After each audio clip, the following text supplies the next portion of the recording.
আসসালামু আলাইকুম। এটিএন বাংলা সংবাদে সবাইকে স্বাগত জানাচ্ছি নাবিলা রহমান। শুরুতেই সংবাদ শিরোনাম। শেখ হাসিনার বক্তব্য প্রচারে সহায়তা না করতে ভারতের প্রতি আহ্বান উপদেষ্টা আসিফ মাহমুদের।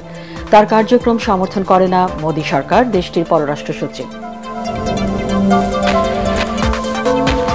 প্রতিহিংসামূলক মামলা নিষ্পত্তির পর দেশে আসবেন তারেক রহমান। লন্ডন থেকে ফিরে জানালেন মির্জা ফখরুল।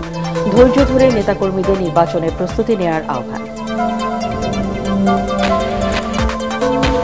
গ্রেপ্তারি পরোয়ানা জারির পর আসামির তালিকায় নাম থাকাদের পালাতে পুলিশের ভূমিকা ছিল, অভিযোগ চিফ প্রসিকিউটরের। 7 দিনের মধ্যে সংশ্লিষ্টদের ব্যাখ্যা দেওয়ার নির্দেশ ট্রাইব্যুনালের। ৭৯% মানুষ মনে করে ডক্টর ইউনূসের অধীনে নির্বাচিত সরকার দেশ ভালো চালাবে। ব্র্যাকের জরিপ। 4 মাসে শান্তি ফিরেছে দাবি শফিকুল আলমের। শুনছিলেন সংবাদ শিরোনাম। এবার বিস্তারিত সংবাদ।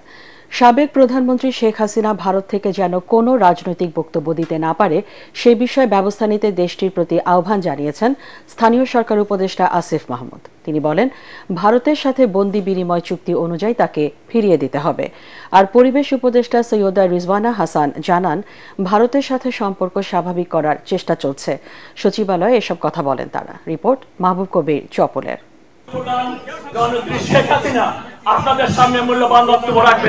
গত 5 আগস্ট ভারতে পালিয়ে যাবার পর অন্তরালেই ছিলেন সাবেক প্রধানমন্ত্রী শেখ হাসিনা।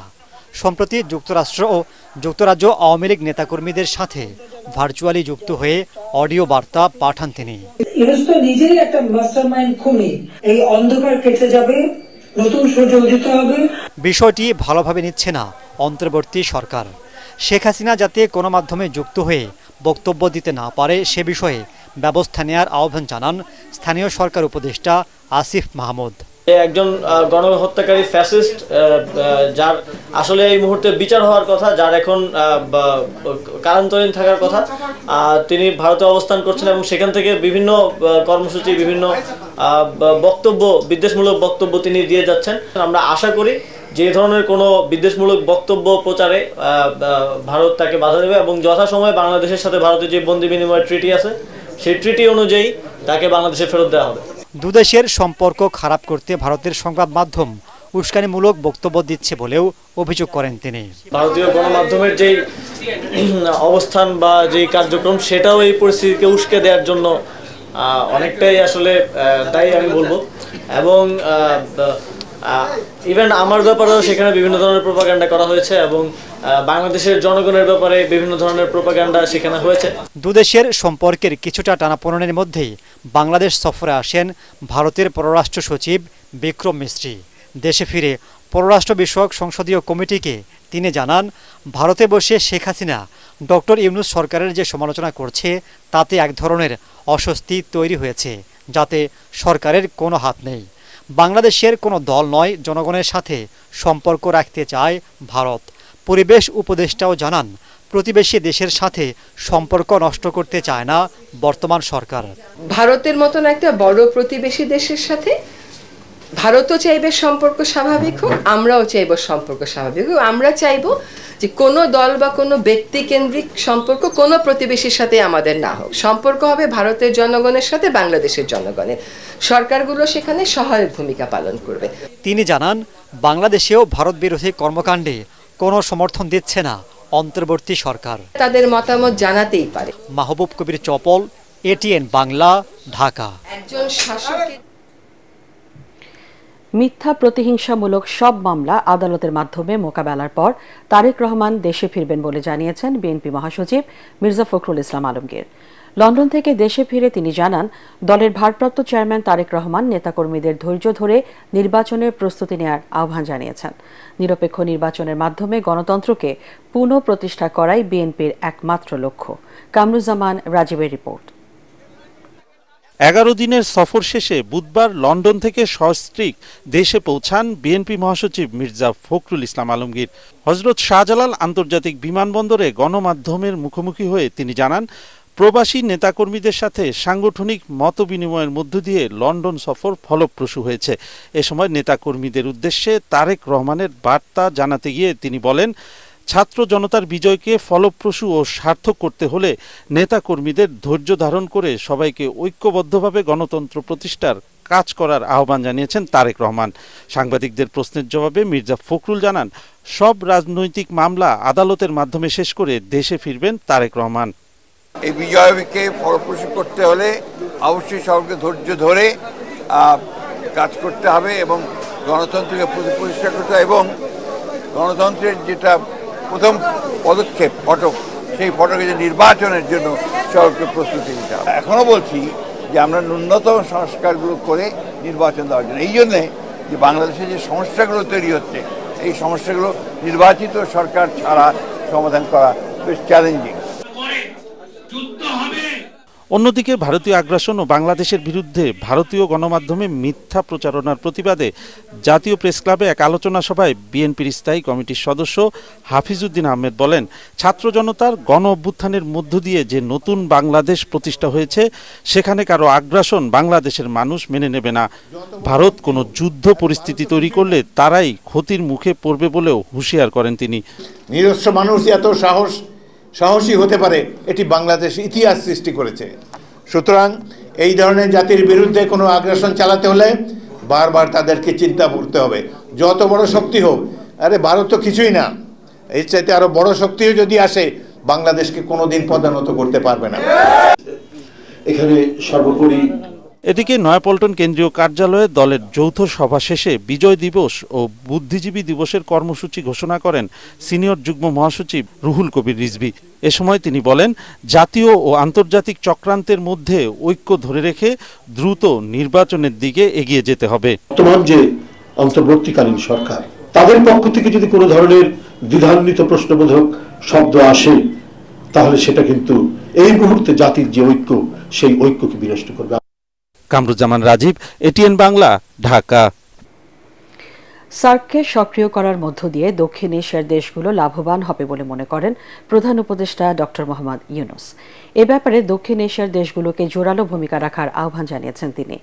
রাষ্ট্রীয় অতিথি ভবন যমুনায় South Asian Association for Regional Cooperation অনকোলজির প্রতিনিধিদের সাথে বৈঠকে ভার্চুয়ালি যুক্ত হয়ে তিনি কথা বলেন। তার মতে ভারত ও পাকিস্তানের মধ্যকার কিছু ইস্যুর জন্য সার্ক সক্রিয় হচ্ছে না, এতে দক্ষিণ এশিয়ার জন্য দেশগুলো প্রভাবিত হচ্ছে। প্রতি বছর সার্ক আয়োজনের মাধ্যমে দক্ষিণ এশিয়ার দেশগুলো বিশ্বের কাছে ইতিবাচক হিসেবে উপস্থাপন হবে, যা এগিয়ে যেতে ও গোটা বিশ্বের কাছে একসঙ্গে থাকার বার্তা পৌঁছবে বলে মনে করেন প্রধান উপদেষ্টা। এ সময় সার্ক ফেডারেশন অফ অনকোলজিস্টের প্রতিষ্ঠাতা অধ্যাপক ডাক্তার ABMF করিমের অবদানের প্রতি শ্রদ্ধা জানান তিনি। স্মরণ করেন ক্যান্সার আক্রান্ত নিজের ছোট ভাই বিশিষ্ট লেখক, সাংবাদিক ও টেলিভিশন ব্যক্তিত্ব মোহাম্মদ জাহাঙ্গীরের চিকিৎসায় কিভাবে সাহায্য করেছিলেন ডাক্তার করিম।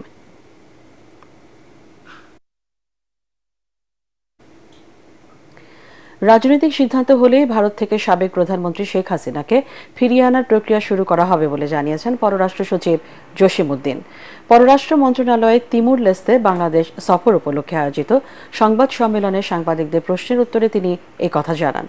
এছাড়া মিয়ানমার ইস্যুতে বাংলাদেশের স্বার্থে যা করা দরকার তা করা হবে জানিয়ে সচিব বলেন, বাংলাদেশ সীমান্ত ঘেঁষে মিয়ানমারের সহিংস পরিস্থিতির দিকে নজর রাখছে সরকার। জসিমউদ্দিন আরও বলেন, প্রধান উপদেষ্টা ডক্টর ইউনূসের আমন্ত্রণে আগামী 14 থেকে 17 ডিসেম্বরে তিমুর লেস্তে রাষ্ট্রপতি ফ্রান্সিসকো গুতেরেস বাংলাদেশ সফর করবেন। এই সফরে দুই দেশের মধ্যে একটি চুক্তি ও একটি সমঝোতা স্মারক সই হওয়ার কথা রয়েছে।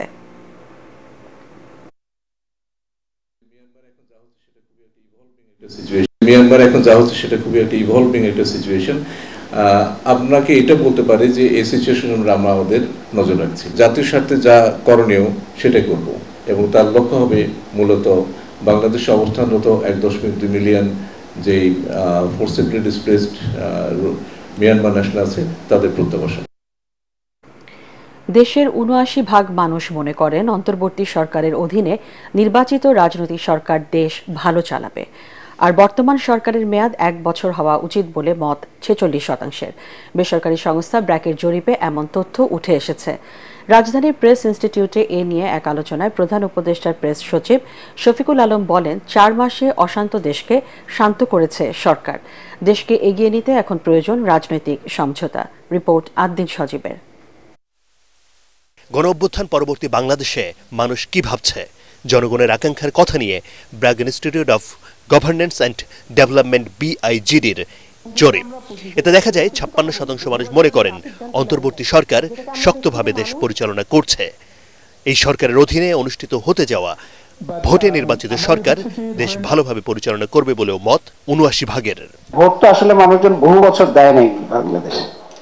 14 সাল থেকে বাংলাদেশের মানুষ ভোটই দেয়নি।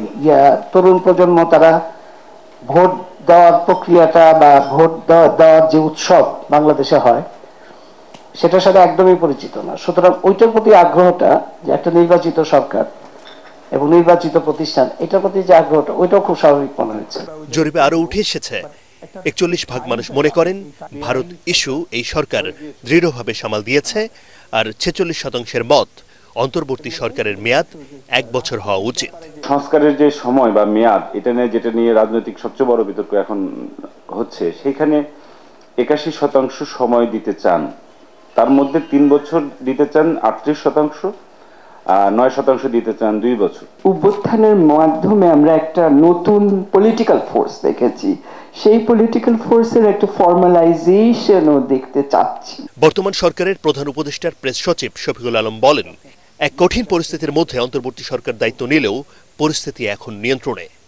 আমি বলবো যে আমরা সেই জায়গায় উত্তরণ করেছি, মানে ফ্যান্টাস্টিক। আমি বলবো যে 4টা মাসে এই গভর্নমেন্টের যে অ্যাচিভমেন্ট, সেটা আমরা অনেকে বুঝতে পারছি না।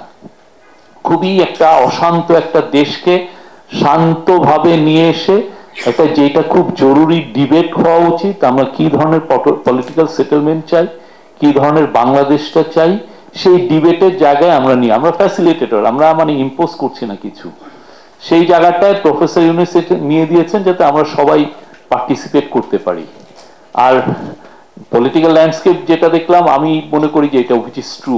সরকারের নেওয়া উদ্যোগগুলো দৃশ্যমান করতে সংশ্লিষ্টদের তৎপর হওয়ার তাগিদ দেন আলোচকরা। আদ্দিন সজীব, ATN বাংলা, ঢাকা। গুম খুন অপহরণের অভিযোগগুলো সুষ্ঠু তদন্ত ও বিচারের মাধ্যমে দায়মুক্তি চায় র্যাব। রাজধানীর কারওয়ান বাজারে সংবাদ সম্মেলনে অতীতে র্যাবের নেতিবাচক কর্মকাণ্ডের জন্য দেশবাসীর কাছে ক্ষমা চান বাহিনীর মহাপরিচালক AKM শহীদুর রহমান। কারো নির্দেশে আর কখনো গুম খুনে জড়াবে না বলেও প্রতিশ্রুতি দেন র্যাব ডিজি। র্যাব বিলুপ্তির বিষয়ে সরকারের সিদ্ধান্তই চূড়ান্ত বলে জানান তিনি। মনির হোসেন তপুর রিপোর্ট। যারা র্যাব কর্তৃক হত্যাকাণ্ডের শিকার হয়েছেন তাদের পরিবারের কাছে আমরা দুঃখ প্রকাশ করি এবং ক্ষমা প্রার্থনা করি। সংবাদ সম্মেলনের শুরুতেই র্যাবের বিরুদ্ধে গুম খুন অপহরণ সহ নির্যাতনের বিষয়ে ভুক্তভোগীদের কাছে ক্ষমা চান বাহিনীর মহাপরিচালক AKM শহীদুর রহমান। র্যাবের আয়নাঘর ছিল স্বীকার করে তিনি বলেন, তদন্তের জন্য এগুলো সংরক্ষণ করা হয়েছে।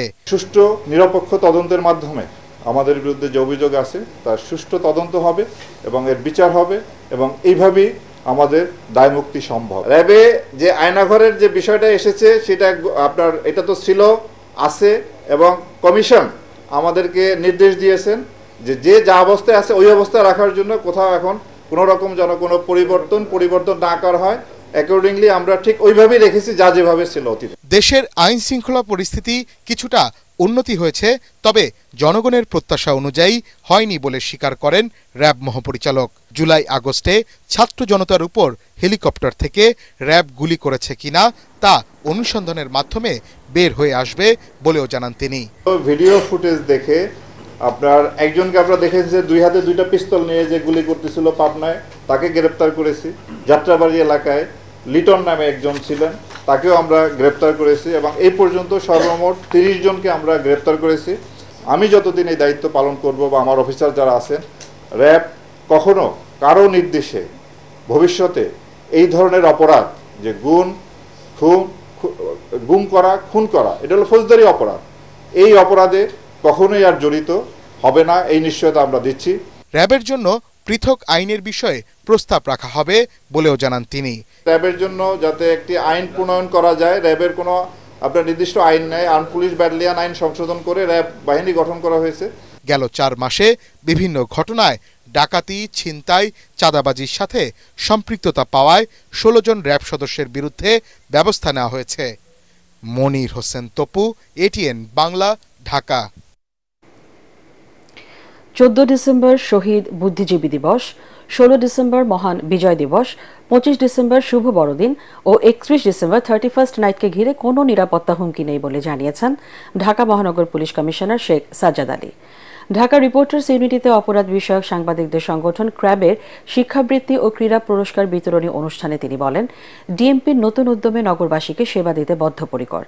জুলাই আগস্টে নিরপরাধ শিক্ষার্থীদের ওপর হামলার ঘটনায় দুঃখ প্রকাশ করে তিনি বলেন, হেলমেট বাহিনীর হামলার যুগ শেষ হয়েছে।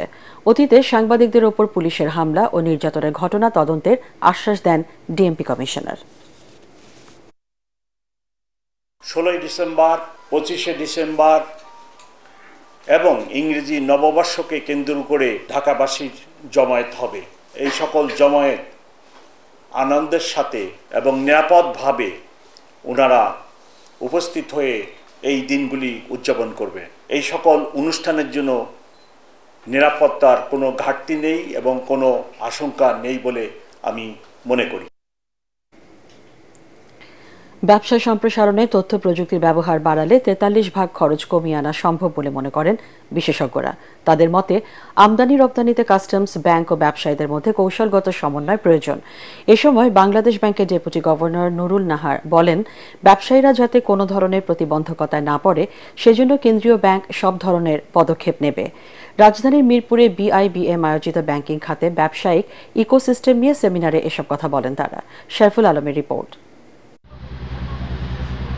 ব্যবসা বাণিজ্যে প্রতিদিনই বাড়ছে তথ্য প্রযুক্তির ব্যবহার। আন্তর্জাতিক বাণিজ্যে সহজ ও দ্রুত সময়ের মধ্যে সব ধরনের কাজ নিষ্পন্ন করতে এখনও বাংলাদেশে প্রযুক্তির অবাধ ব্যবহার বাড়েনি। বিআইবিএমে আয়োজিত সেমিনারে জানানো হয়, বৈদেশিক বাণিজ্য করার ক্ষেত্রে দেশীয় উদ্যোক্তারা এখনও নানা ধরনের প্রতিবন্ধকতায় রয়েছেন। ব্যাংক, কাস্টম সহ বিভিন্ন সংস্থার মধ্যে সমন্বয়ের ঘাটতি রয়েছে বলেও মনে করেন তারা। এমন পরিস্থিতিতে ব্যবসা বাণিজ্যের সম্প্রসারণ ও প্রতিবন্ধকতা দূর করতে প্রযুক্তির ব্যবহারের জোর দিলেন বিশেষজ্ঞরা। 19 সাল থেকে 26 সালের মধ্যে ট্রেডে যে পরিবর্তন যেভাবে চেঞ্জ হচ্ছে, যেখানে অনেক জায়গায় ম্যানুয়াল সিস্টেম ফলো করি, কিন্তু আমরা অনেক ডকুমেন্ট ব্যবহার করি। এলসিতে অনেক সময় একদম হিউজ 100 ডকুমেন্ট আমরা ব্যবহার করে ফেলি।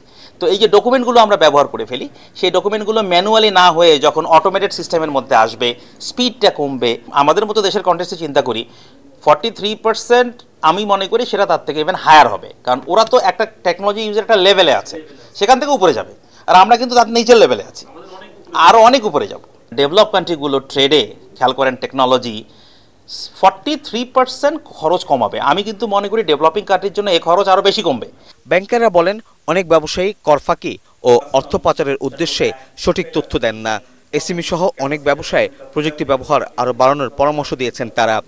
অনুষ্ঠানে বাংলাদেশ ব্যাংকের ডেপুটি গভর্নর নুরুল নাহার বলেন, ব্যবসা বাণিজ্যের সম্প্রসারণে সব ধরনের সমন্বয়ের কাজ করছে কেন্দ্রীয় ব্যাংক।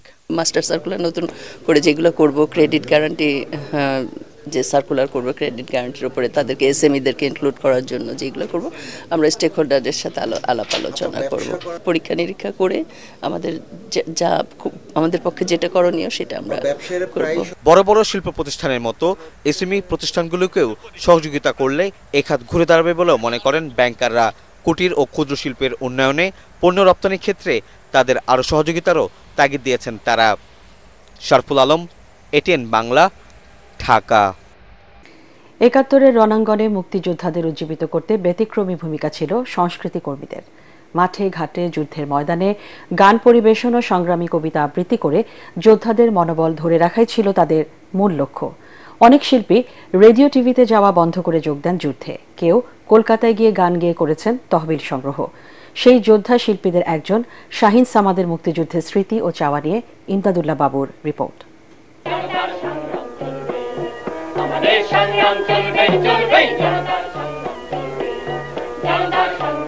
৭১-এর মুক্তি সংগ্রামে যে যেভাবে পেরেছিলেন অংশ নিয়েছিলেন মহান স্বাধীনতা যুদ্ধে। যুদ্ধ চলাকালে স্বাধীন বাংলা বেতার কেন্দ্র থেকে গান গেয়ে অনেক শিল্পী তখন কণ্ঠযোদ্ধা হিসেবে যোগ দেন মুক্তির এই সংগ্রামে।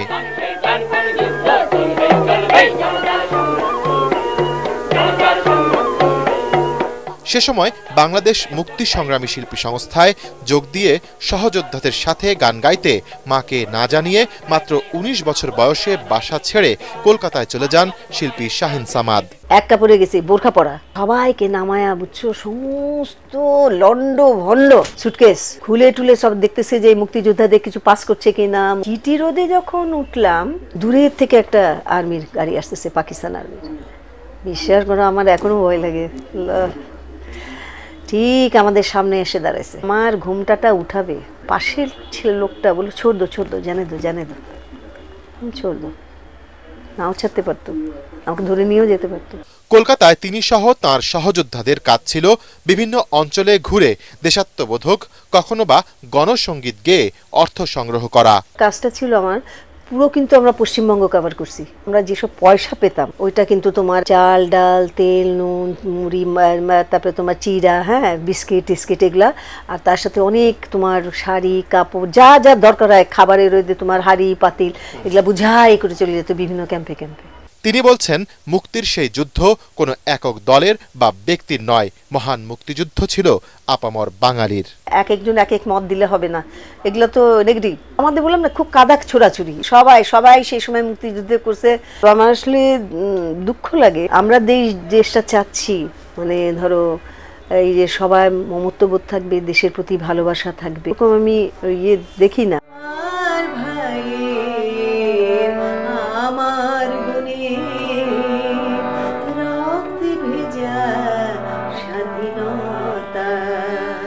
তার চোখে শোষণ বঞ্চনা থেকে মুক্তির যে মহিমা ছিল ৭১-এ, ২৪-এও তার প্রতিফলন ঘটিয়েছে নতুন প্রজন্ম। আমি ওদের কাজটাকে মূল্যায়ন করবো ভালো দিক দিয়ে, পজিটিভ দিক দিয়ে। ওরা তো ভালোই করতেছে, সবকিছুই করতেছে। শোনো, আমি বললাম তো সময় দিতে হবে। আমরা অধৈর্য, ১৮-১৯ বছরের একটা জিনিস ওলট পালট হয়ে গেছে, সেটাকে ঠিক করতে তো সময় দিতে হবে। ৭১-এর মতো সবাই একসাথে হাতে হাত রেখে দেশকে এবার উন্নতির চরম শিখরে নিয়ে যাবে, সেই আশায় বুক বেঁধে আছেন রণাঙ্গনের এই গানের পাখি। ইমদাদুল্লাহ বাবু, ATN বাংলা, ঢাকা। আগামী 10 এপ্রিল শুরু হচ্ছে 2025 সালের এসএসসি ও সমমানের পরীক্ষা। প্রথম দিনে সকাল 10টা থেকে দুপুর 1টা পর্যন্ত বাংলা প্রথম পত্রের পরীক্ষা অনুষ্ঠিত হবে। আন্তঃশিক্ষা বোর্ড পরীক্ষা নিয়ন্ত্রক কমিটির আহ্বায়ক এবং ঢাকা মাধ্যমিক ও উচ্চ মাধ্যমিক শিক্ষা বোর্ডের পরীক্ষা নিয়ন্ত্রক অধ্যাপক আবুল বাশারের সই করা এই সময়সূচি প্রকাশিত হয়েছে। এতে বলা হয়েছে, এবছরের এসএসসি ও সমমানের পরীক্ষা পূর্ণমান ও পূর্ণ সময়ে অনুষ্ঠিত হবে। পরীক্ষা চলবে 8 মে পর্যন্ত।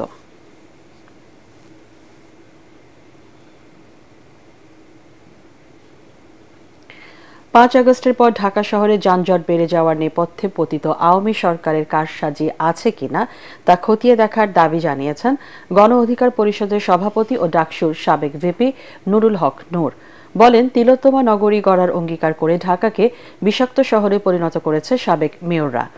জাতীয় প্রেসক্লাবে গণপরিবহন সংস্কার বিষয়ক জাতীয় কমিটির আলোচনা সভায় এসব কথা বলেন তিনি। সয়াবিন সহ নিত্য প্রয়োজনীয় পণ্যের দাম বাড়ায় ক্ষোভ জানিয়ে ভিপি নূর বলেন, ব্যবস্থাপনাগত দিক থেকে একের পর এক ব্যর্থ হচ্ছে অন্তর্বর্তী সরকার। দেশ পরিচালনা আর এনজিও চালানো এক বিষয় নয় বলেও অভিমত তার। সরকারকে বলতে চাই, রাষ্ট্র পরিচালনা এনজিও পরিচালনা না। সরকার আমার মনে হচ্ছে ম্যানেজারিয়াল ক্যাপাসিটিতে তারা ফেল করতেছে ওয়ান বাই ওয়ান।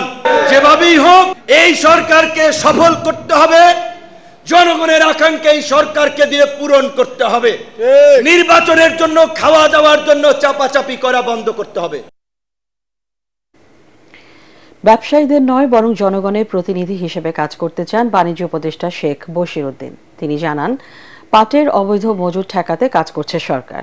এ সময় পাট শিল্পের বিকাশ ও বৈচিত্র্যকরণে সহজ শর্তে ঋণ ও সরকারি সহায়তার কথা জানান বাংলাদেশ জুট মিলস অ্যাসোসিয়েশনের সভাপতি আবুল হোসেন।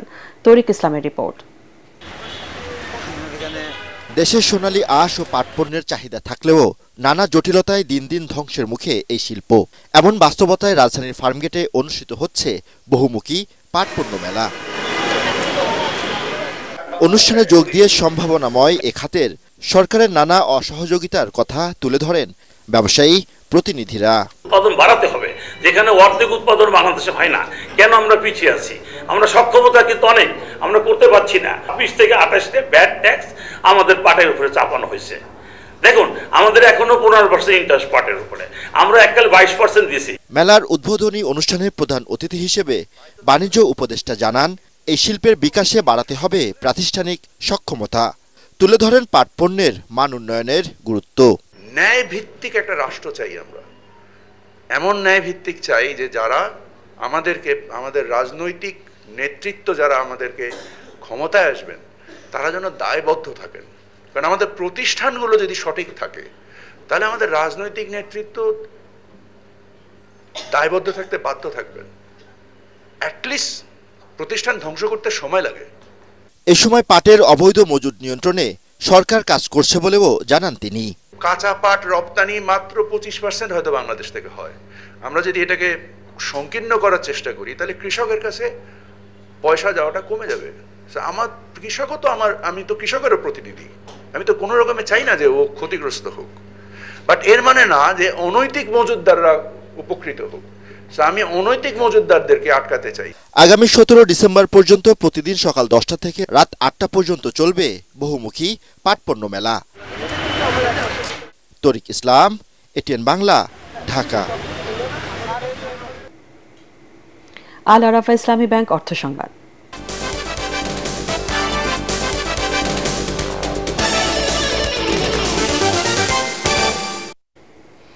ওয়ালটন ফ্রিজ কিনে 20 লাখ টাকা জিতলেন ফেনীর সিএনজি অটোরিকশা চালক তারেক হোসেন। ওয়ালটনের চলমান ডিজিটাল ক্যাম্পেইন সিজন 21-এ ঘোষিত ডাবল মিলিয়ন অফারের আওতায় এই পুরস্কার পান তিনি। সম্প্রতি জেলার ওয়াবদা মাঠে আয়োজিত এক অনুষ্ঠানে তারেকের হাতে 20 লাখ টাকার চেক তুলে দেন ওয়ালটনের সিনিয়র এক্সিকিউটিভ ডিরেক্টর ও চিত্রনায়ক আমিন খান। এ সময় ওয়ালটনের deputy chief marketing officer Zoheb Ahmed, Mirakkel খ্যাত কৌতুক অভিনেতা আবু হেনা রনি উপস্থিত ছিলেন। এর আগে ওয়ালটন ফ্রিজ কিনে 20 লাখ টাকা পেয়েছিলেন দিনাজপুরের রানা ইসলাম ও মেহেরপুরের কলেজ শিক্ষার্থী রাশেদ আলী। ফিলিস্তিনের গাজা উপত্যকায় স্থায়ী যুদ্ধবিরতির আহ্বান জানিয়ে তোলা প্রস্তাব জাতিসংঘের সাধারণ পরিষদে পাশ হয়েছে। সকালে নিউ ইয়র্কে জাতিসংঘ সদর দপ্তর থেকে এ তথ্য জানানো হয়। এতে বলা হয়, জিম্মিদের নিঃশর্ত মুক্তি এবং স্থায়ী যুদ্ধবিরতির দাবিতে তোলা প্রস্তাবের পক্ষে 158টি ও বিপক্ষে 9 ভোট পড়ে। অনুপস্থিত ছিল 13টি দেশ। প্রতিবারের মতো এবারও মিত্র ইসরায়েলকে রক্ষায় প্রস্তাবের বিপক্ষে ভোট দেয় যুক্তরাষ্ট্র। জানুয়ারিতে নিজের অভিষেক অনুষ্ঠানে যোগ দেওয়ার জন্য চীনের প্রেসিডেন্ট শি জিনপিংকে আমন্ত্রণ জানিয়েছেন নবনির্বাচিত মার্কিন প্রেসিডেন্ট ডোনাল্ড ট্রাম্প। মার্কিন সংবাদ মাধ্যম সিবিএস নিউজ ও ব্রিটিশ বার্তা সংস্থা রয়টার্স এ খবর জানিয়েছে। ওয়াশিংটনে অবস্থিত চীনা দূতাবাসের পক্ষ থেকে এ বিষয়ে এখনো কোনো মন্তব্য পাওয়া যায়নি। মার্কিন প্রেসিডেন্টের অভিষেক অনুষ্ঠানে চীনের প্রেসিডেন্ট অংশ নিলে তা হবে নজিরবিহীন ঘটনা। যুক্তরাষ্ট্রে নিযুক্ত চীনা রাষ্ট্রদূত জিয়ে ফেং স্থানীয় সময় বুধবার ওয়াশিংটনে ইউএস চায়না বিজনেস কাউন্সিল গালায় প্রেসিডেন্ট শি জিনপিং এর একটি চিঠি পড়ে শোনান। এতে প্রেসিডেন্ট শি জিনপিং জানান, ওয়াশিংটনের সঙ্গে যোগাযোগ বজায় রাখতে প্রস্তুত বেইজিং। এবার পার্টেক্স খেলার খবর।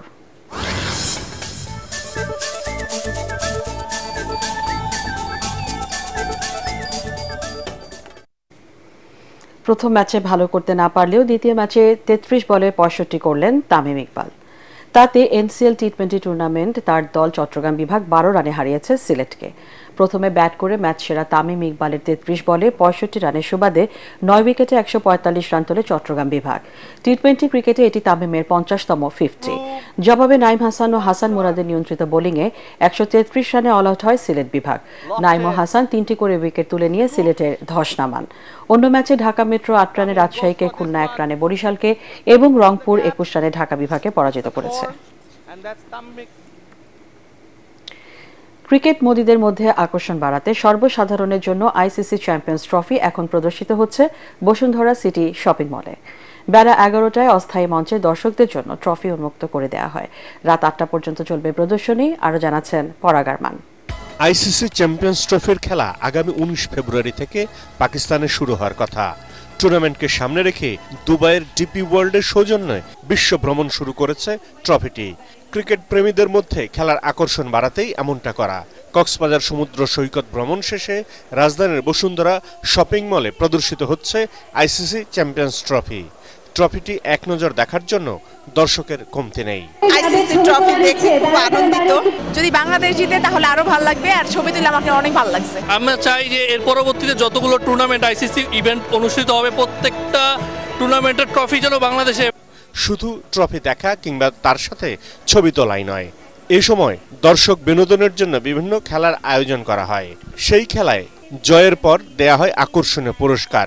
মোট কথা, ট্রফি ট্যুরের সাথে দর্শক সম্পৃক্ত করতে চেষ্টার কোনো কমতি রাখা হয়নি। নিজেও একটা গেম খেলে চ্যাম্পিয়ন ট্রফির একটা পুরস্কারও পেয়েছি। আসলে এই অনুভূতিটা বলার মতো না, কারণ বাংলাদেশে ফর দ্য ফার্স্ট টাইম এই ট্রফিটা এসেছে। বাংলাদেশ টিম যদি ট্রফিটা জিততে পারে আমাদের এটা অনেক গর্ব হবে। এই ট্রফিটাকে দিয়েই শুরু করতে চাই, এই নাজমুল হাসান শান্ত ক্যাপ্টেনের হাত ধরেই।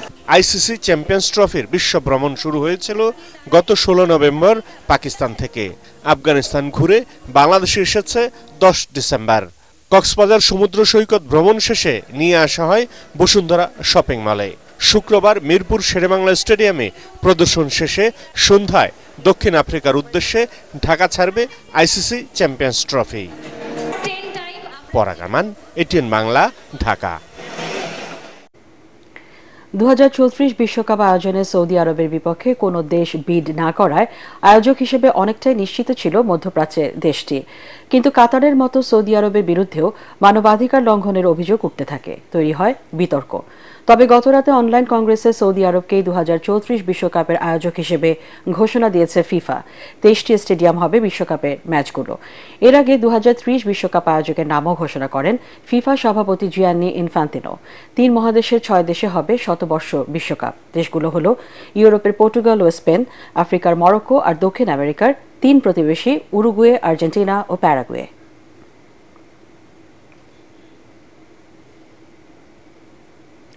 শেষ করার আগে সংবাদ শিরোনাম জানিয়ে দিচ্ছি আরেকবার। শেখ হাসিনার বক্তব্য প্রচারে সহায়তা না করতে ভারতের প্রতি আহ্বান উপদেষ্টা আসিফ মাহমুদের। তার কার্যক্রম সমর্থন করে না মোদী সরকার, দেশটির পররাষ্ট্র সচিব। প্রতিহিংসামূলক মামলা নিষ্পত্তির পর দেশে আসবেন তারেক রহমান। লন্ডন থেকে ফিরে জানালেন মির্জা ফখরুল। ধৈর্য ধরে নেতাকর্মীদের নির্বাচনের প্রস্তুতি নেওয়ার আহ্বান। গ্রেপ্তারি পরোয়ানা জারির পর আসামির তালিকায় নাম থাকাদের পালাতে পুলিশের ভূমিকা ছিল, অভিযোগ চিফ প্রসিকিউটরের। 7 দিনের মধ্যে সংশ্লিষ্টদের ব্যাখ্যা দেওয়ার নির্দেশ ট্রাইব্যুনালের। ৭৯% মানুষ মনে করে ডক্টর ইউনূসের অধীনে নির্বাচিত সরকার দেশ ভালো চালাবে, ব্র্যাকের জরিপ। 4 মাসে শান্তি ফিরেছে, দাবি শফিকুল আলমের। পরবর্তী সংবাদ দেখার আমন্ত্রণ জানিয়ে এখনকার মতো শেষ করছি। এটিএন বাংলা সংবাদ ইউটিউবে দেখতে ব্রাউজ করুন, youtube/ATN Bangla News।